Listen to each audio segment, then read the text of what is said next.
인식 변화를 주제로 조사한 통계의 달인 통달통달팀의 박지환입니다. 올해 우리나라에서 가장 큰 이슈 중에 하나는 지난 4월 27일 판문점에서 열린 남북 정상회담입니다. 남북 정상회담 이후 우리나라에는 어떠한 변화가 있었을까요? 5월에는 북한의 주요 핵실험장을 폭파시켜 비핵화의 의지를 보였으며 북한의 찬성으로 국제철도협력기구의 정회원이 되어 육로를 통해 직접 유럽까지 갈 수 있는 길이 열렸습니다. 6월에는 싱가포르에서 북미 정상회담까지 열려 남북관계가 더욱 평화의 분위기로 바뀌고 있습니다. 이러한 가운데 남한과 북한이 통일이 된다면 그 시대의 주역으로 살아갈 청소년들의 통일에 대한 인식이 궁금하여 이 주제로 선정하게 되었습니다. 저희는 중학교 1학년 남학생과 여학생을 대상으로 111명을 대상으로 설문조사를 하고 그중 성실히 답변한 100명의 결과를 분석하였습니다. 이번 항목은 남북 정상회담 이전의 통계 자료와 비교하여 정리하여 나타내었습니다. 다음은 조사 결과입니다.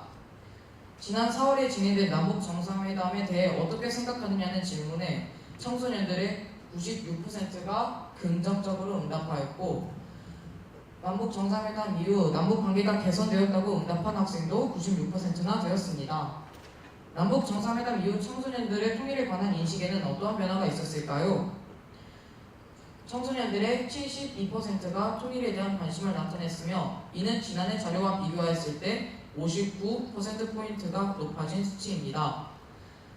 통일의 필요성에 대한 질문에도 청소년들의 59%가 통일이 필요하다고 응답하였고 이는 지난해 자료와 비교했을 때 30%포인트가 오른 수치입니다. 그렇다면 통일을 바라보는 남학생과 여학생의 인식에는 어떠한 차이가 있었을까요?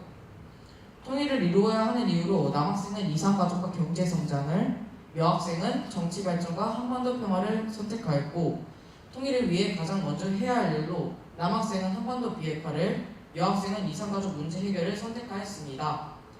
그렇다면 통일의 시기에는 어떤 차이가 있었을까요? 남학생은 5년 이내 통일이 될 것이라고 응답한 반면에 여학생은 10년 이내 통일이 될 것이라고 응답한 학생이 가장 많았습니다. 하지만 통일의 걸림돌에 생각을 묻는 질문에서는 남학생과 여학생 모두 이념 대립과 지도층의 이해관계라고 응답한 학생이 가장 많았습니다. 마지막으로 학교 통일교육에 대한 청소년들의 생각입니다. 북한에 대한 정보를 얻는 방법으로 78%의 학생들이 TV, 라디오, 인터넷 등 매체를 통해 얻는다고 응답하였습니다. 놀랍게도 학교라고 응답한 학생은 6%밖에 되지 않았습니다. 그런데도 학교에서 이루어지고 있는 통일교육의 만족도를 조사한 결과 충분하거나 적당하다고 응답한 학생이 77%나 되었습니다. 또한 통일교육의 문제점으로는 48%의 학생이 관심 부족을 선택하였습니다.